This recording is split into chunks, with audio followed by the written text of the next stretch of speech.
déjà il faut parler bien anglais. La communication. L'empathie. Avoir une bonne équipe bien organisée. Surtout beaucoup de volonté et vouloir le faire. S'adapter aux pays dans lesquels on va. Déjà, il faut avoir un bon produit. Ça, c'est la première chose, un produit ou un service, parce que déjà on commence par là. Et puis après, il faut se donner les moyens d'y aller.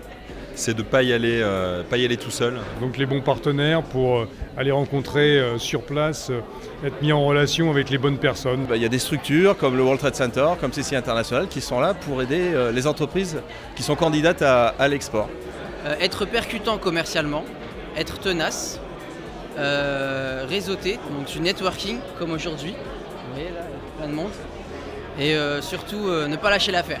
Le premier, c'est ou bien on a un produit très français, on l'exporte, ou bien on connaît très bien les consommateurs à l'étranger et on exporte ce dont ils ont besoin. D'abord avoir un produit qui intéresse le marché à l'export et d'avoir suffisamment de compétences en interne pour pouvoir acheter, vendre. Je pense qu'il faut déjà avoir une bonne base dans son pays, être présent déjà sur son marché, être un leader et avoir déjà des bonnes bases. La persévérance. Déjà, parce que c'est vrai que c'est un parcours qui est quand même un parcours qui s'inscrit dans la durée. Apprendre les codes de base. Quand on discute avec un Chinois ou qu'on discute avec un Japonais, c'est pas la même chose. La connaissance du pays, de la culture du pays. Et l'envie de réussir. Pour aller à l'export, il faut cibler ses marchés, se faire aider sur des éventuels besoins de sécurisation ou pays ou clients, c'est très important.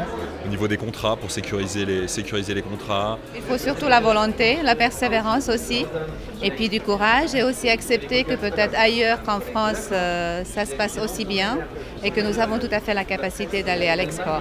Je dirais qu'effectivement la logistique à l'international est importante. C'est pas un domaine facile. Les petites entreprises, elles n'ont pas forcément l'appui nécessaire des grands transporteurs. Et beaucoup d'esprit d'entreprise parce que c'est une aventure, il faut être conquérant.